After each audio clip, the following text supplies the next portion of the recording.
लोकसभा चुनाव के नतीजों के बाद किसी भी पार्टी के पास पूर्ण बहुमत नहीं है। ऐसे में सरकार बनाने का मौका सभी पार्टियां तलाश रही हैं, खासकर इंडिया गठबंधन में शामिल पार्टियां। हालांकि इंडिया गठबंधन ने फैसला किया है कि वह सरकार बनाने का प्रयास नहीं करेगा, लेकिन इस बीच गठबंधन में शामिल कुछ पार्टियां विकल्प तलाश रही हैं, विशेष रूप से टीएमसी और शिवसेना यूवीटी और आम आदमी पार्टी। भाजपा को मात देने के लिए गठबंधन में दलों की संख्या बढ़ाने के विकल्प तलाशने पर जोर दे रही हैं। तो आइए जानते हैं इस रिपोर्ट में इंडिया गठबंधन की तरफ से कौन कौन सी पार्टियां सरकार बनाना चाहती हैं। इंडिया गठबंधन के ये नेता सरकार बनाने की कर रहे हैं कोशिश। दरअसल इंडियन एक्सप्रेस में सूत्रों के हवाले से छपी एक रिपोर्ट के मुताबिक पश्चिम बंगाल की मुख्यमंत्री और टीएमसी प्रमुख ममता बनर्जी ने चुनाव नतीजों के दिन से ही सपा नेता अखिलेश यादव से बात की थी और उनसे टीडीपी के एन चंद्रबाबू नायडू से बात करने के लिए कहा था। यही नहीं, गुरुवार यानी 6 जून को ममता बनर्जी के भतीजे और टीएमसी के वरिष्ठ नेता अभिषेक बनर्जी और सांसद डेरेक ओ ब्रायन ने नई दिल्ली में अखिलेश यादव से मुलाकात की। सूत्रों का कहना है कि आपका भी मानना है कि इंडिया ब्लॉक में और अधिक पार्टियों को लाने के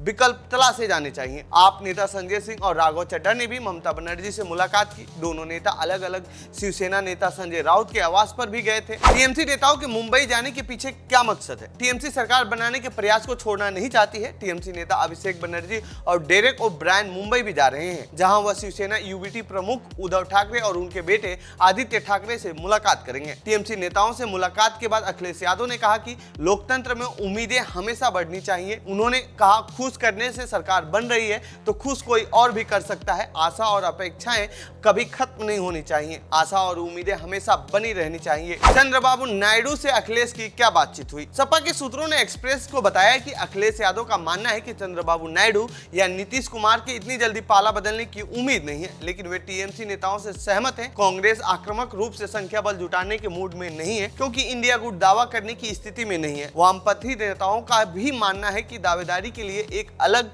गठबंधन बनाने का प्रयास इस समय सही नहीं है। कांग्रेस में सोच यह है कि गठबंधन को नीतीश कुमार और चंद्रबाबू नायडू के लिए विकल्प और दरवाजे खुले रखने चाहिए। टीएमसी के सूत्रों ने दावा किया कि पश्चिम बंगाल से भाजपा के 3 नवनिर्वाचित सांसद बनर्जी के संपर्क में हैं। टीएमसी के एक वरिष्ठ नेता ने कहा कि नरेंद्र मोदी की बीजेपी ने 10 साल तक सरकार चलाई, अब हमें सरकार से इन्हें बाहर करना चाहिए। कांग्रेस को मिला निर्दलीय सांसदों का साथ। दूसरी तरफ 2 निर्दलीय यानी बिहार के पूर्णिया से जीते कांग्रेस के बागी पप्पू यादव और महाराष्ट्र के सांगली से चुने गए विशाल पाटिल कांग्रेस को समर्थन करने के लिए तैयार हैं। एक टीएमसी नेता ने कहा कि शुरुआती बिंदु यह है कि यह एक गैर भाजपा मोदी सरकार होगी, उसके बाद कुछ भी हो सकता है। पार्टी का यह भी मानना है कि वामपंथी अब इंडिया ब्लॉक में निर्णय लेने की भूमिका में नहीं है।